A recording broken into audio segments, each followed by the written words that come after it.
Dès le début de mon orientation, j'ai tout de suite su que je voulais travailler avec les abeilles.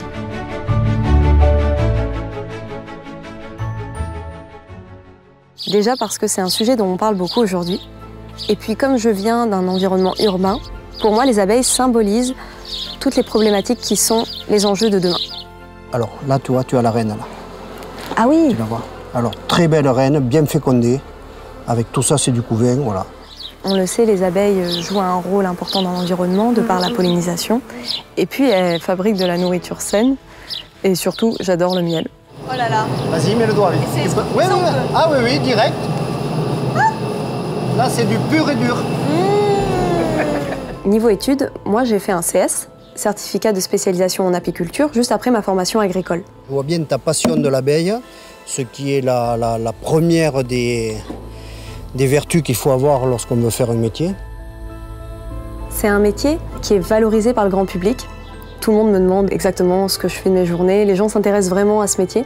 C'est un métier qui demande beaucoup de calme, de patience et justement de curiosité, parce que les abeilles sont des animaux semi-domestiques. Elles sont pas faciles à appréhender. Il faut beaucoup d'attention et de curiosité. Moi, j'apprends sans arrêt avec elles. Là, on va procéder à la récolte. Donc, on va te charger de poser le chasse-abeille. D'accord. Le chasse-abeille, dans ce sens, oui.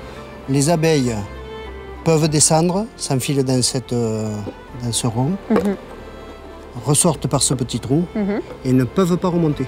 Je suis assez autonome dans mon activité, dans ma pratique, même en tant qu'apprentie. Je suis surtout en contact avec la nature et ça me plaît beaucoup. Tout ça, c'est des réserves de pollen. Il y a tout ça. Pollen de châtaignier en pleine production. J'ai remarqué aussi pendant mon stage qu'il y a beaucoup de diversité dans la production. Le miel déjà, la pollinisation, l'élevage, la gelée royale. Donc là, on laisse faire le cycle. Ça va démarrer progressivement et gagner en vitesse. Et au fur et à mesure que la vitesse augmente, le miel dégorge sur les bords et descend dans l'extracteur. Rien de plus naturel. C'est une activité qui est soumise aux aléas climatiques. Forcément, dès qu'il y a des changements, ça a un impact sur la production. Et il faut savoir que c'est un métier qui est très physique, qui demande une grande technique. Par exemple, au cours de la transhumance, on travaille de nuit, c'est très physique.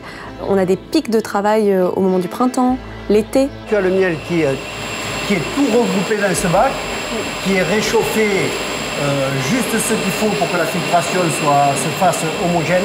Ce sont des moments assez intenses. Alors, parfois, les gens ont une image assez bucolique de l'apicultrice, alors qu'en fait, ça demande beaucoup de travail. Et l'apicultrice, c'est tout simplement une éleveuse professionnelle d'abeilles.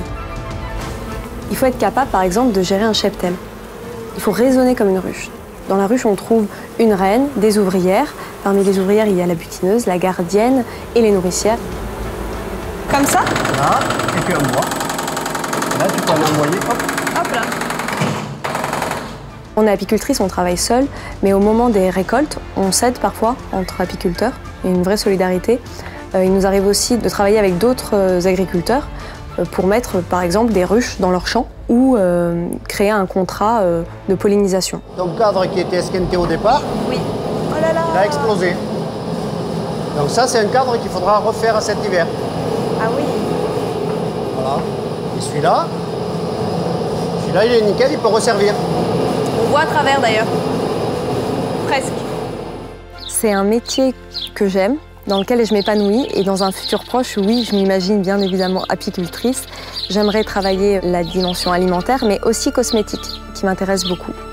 Pour moi, vu le contexte, c'est un métier d'avenir.